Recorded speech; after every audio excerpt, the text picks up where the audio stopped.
Good morning. Good morning. It is Friday, April 3rd.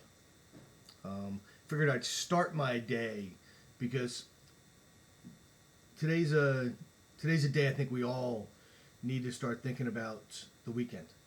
Um, it is funny though for many of us like myself who are working at home. Weekend just means you clean a different side of your house. You do a different project. Maybe you don't jump on the computer and check your email first thing in the morning. You may go to services online. Let it be Saturday morning. Let it be Sunday morning. Let it be Saturday afternoon. But I think weekends we should distinguish as different than during the week. I know myself having to roll out of bed and hop on the computer, which I do most days anyway. I find myself doing that on weekends, so there's really no escape from business. But about I guess about 6-7 years ago, I went to a Blue Claws, Lakewood Blue Claws baseball program they had, and I met a man by the name of Lee Rubin, and he was the speaker for that evening. I had no idea what I was getting into. It was a business event. And that night kind of changed the way I think about things. So Lee Rubin, an undersized, I'll say undersized man who came out, I believe, and he'll probably kill me. I couldn't remember. It's either Manasquan or Manalapan High School. He's going to kill me. I feel bad about that. We still talk on occasion, and he's become a motivational speaker. He, was a superstar out of high school and got a full scholarship to play for Joe Paterno's Nittany Lions. I have heard football players who played for Joe Paterno. I have heard football players who played for Bill Parcells. And they always say the same thing. Hard work pays off. You need to be dedicated. You have to work hard because nothing in life comes easy. You know what?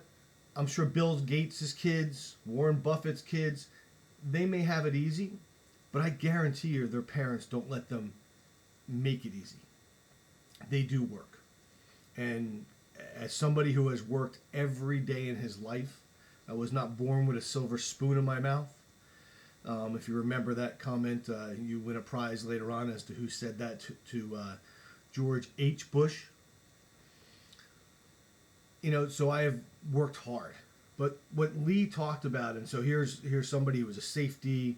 I may be getting his position wrong, but he played defensive back. Everything he did was for the team. He was the captain his senior year. And, he was from the Jersey Shore. He didn't take his degree and he didn't go on to play professional football. He took his degree to go to work. He had a business degree. And after years for working for people, he realized that he could benefit companies and benefit people by what he knew, by helping them helping them improve upon what they did. I heard him that night, and he talked about what he put together as the 3 C's, and it's what makes extraordinary people into extraordinary teams. And I say this because I think at Brilliant Environmental Services, we have an extraordinary team. I have individuals who have stood by me through personal divorces, through business divorces, through ups and through downs, and I'd like to think I've stood by them. I have seen them get married. I have seen them have children. We have all grown together, and we have stayed together. And right now, I think this core of professionals that I have makes that extraordinary team. His 3 C's, Lee Rubin's 3 C's. And you can Google him, Lee Rubin, and common goal. We all come together. We talk on a consistent basis, and we talk about the common goal. What is that common goal for us? Provide the clients with the best possible service at the best possible price. Isn't that everybody's common goal in business? Well, I like to think we follow through on that. We treat every client like It's the first and last job we may ever get.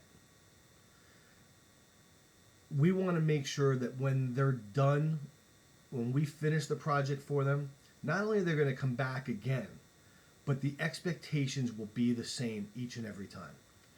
That they know we're going to make, the recommendations relative what's in their best interest. They may not necessarily like to hear what we say. Most of the time, what we tell clients, they don't want to hear. You really shouldn't buy this site. This contamination is going to be costly. This, basin you want to do is in an area that has contaminated soil and groundwater is going to cost you 3 times the amount of money. Maybe move the basin.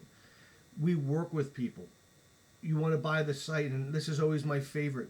People walk into homes and they fall in love with the house. It doesn't matter what I tell them. You have a leaky oil tank. It's going to cost you $100,000 to clean up. Doesn't matter. We love the molding in the living room. Those are the people I can't overcome what their feelings and their thoughts are, but I want to give them the best guidance possible. The staff helps us do that, and the staff does it. I empower my staff. I deal with every client that we have, but the staff talks to every client that we have. They work with them. Let it be Brian Babcock, who really handles all of our clients on the industrial side. Let it be the Industrial Site Recovery Act. Let it be ISRA. Let it be historic pesticides, DAP, whatever it might be. If clients need to take a site that either they have contaminated from dry cleaning operations, or from a spill in the back of the property, or they inherited it in an estate that they didn't know was contaminated, Brian takes them from the beginning to the end. Sarah Hodel, she really is a phenomenal geologist. I would put her up against anybody else. She will explain to the client relative to what is the makeup of the subsurface, why the groundwater is flowing the way it's flowing, why the soil contamination moved from this area to that area. And she also, with a degree in geophysics, is a geophysicist. So when we do a lot of ground penetrating radar and we look at what's underground, she can tell that story. The second C is communication. She communicates that to the client. One, as if the client knows nothing. But two, so she knows at the end the client understands everything that she said. John Liberell. And John's been with me since 1994. I tell that story all the time. He's been with me longer than any relationship in my entire life, longer than my kids, everybody, and probably coming up longer than my relationship with my mother. I mean, it's just one of those things that's gone on. And John is concise, he is thorough, and he makes sure, once again, because most of his clients tend to be either unsophisticated, and sorry, said that wrong, in the environmental sense, because they're residential homeowners who have leaky oil tanks and they need help, or they're oil companies or gas station owners or people who have underground storage tanks. So the last thing they want to do is clean up a contaminated site. He works with them, he deals with them, and the state respects him greatly. And he works on every project, again, like it's the first project he's ever dealt with that client, and works through the process. The last C, and I think I've talked about this, is consistency. We have consistency in our staff, but we also have consistency with how we do remediation, how we clean up sites, how we investigate sites. Scott Ware, Scott's phenomenal. Scott has really had to evolve since he came on board when we were Environmental Evaluation Group, Taylor Wiseman Taylor, Brilliant Lewis, now Brilliant. He's been with us through through thick and thin, and he understands what needs to be done on the sites, and he takes his time to do it. Whether he's groundwater sampling, that's the most important job he's doing. Whether he is doing multi-phase recovery, which I'll explain in a later video, which is high vacuum extraction. He drives around New Jersey with equipment as if that equipment he made is his baby, and he wants to make sure it makes it through the day. Clients like the work he does because he's clean, he's neat, he's thorough, and he doesn't gyp anybody 1 minute at a time or 1 hour at a time. We're on site for 8 hours. He works for 8 hours on that site, hard from the start to end. He likes to start at 4 o'clock in the morning. Some people don't like to meet him out there that early at 5 o'clock when he gets on site. But he is thorough through the day. His notes are impeccable. And dealing with clients, I have never, ever, never had somebody say they didn't like dealing with Scott. Fantastic. Consistency is about a consistent staff, and it's about consistent work. And Karen Markey, who is, our office manager and really has evolved into a position of trust. The clients trust her. I sit there and I listen as she's asking clients to pay their bill. And she gets them to pay their bill. Please keep paying your bills. I need you to pay your bills, especially at this time. I don't think they realize that she's asking them to pay their bills.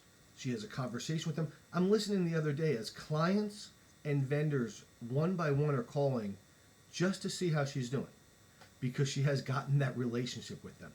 So when she needs to pick up the phone and be a hard ass, she does it, and they do what she asked them to do. They pay their bills. They get her vouchers. She gets them the reports. If somebody calls up and asks for a second copy of the report, she'll grind her teeth. She'll be like, why can't you just PDF a copy to somebody else? But she doesn't. Those 3 C's that Lee Rubin taught me 6 or 7 years ago, setting a common goal, communication and consistency, our staff does daily. And we want to do that for you. So as we finish this week of ups and downs, when everybody in the small business world is starting to fill out their paperwork, I want my $10,000 small grant, I want my payroll protection program, and everybody starts running in many different directions as we get running in different directions, maybe down the hallways of your house. That might be about it. But think about what you need to do in your organization. Set a common goal. Be consistent with that goal and communicate it throughout your organization and to your clients. Lee taught me that 6-7 years ago, and I try to do that every day with my staff, with my clients, as well as in my nonprofit world. As president of Congregation of B'nai Israel for 9 years now, I have always tried to be consistent.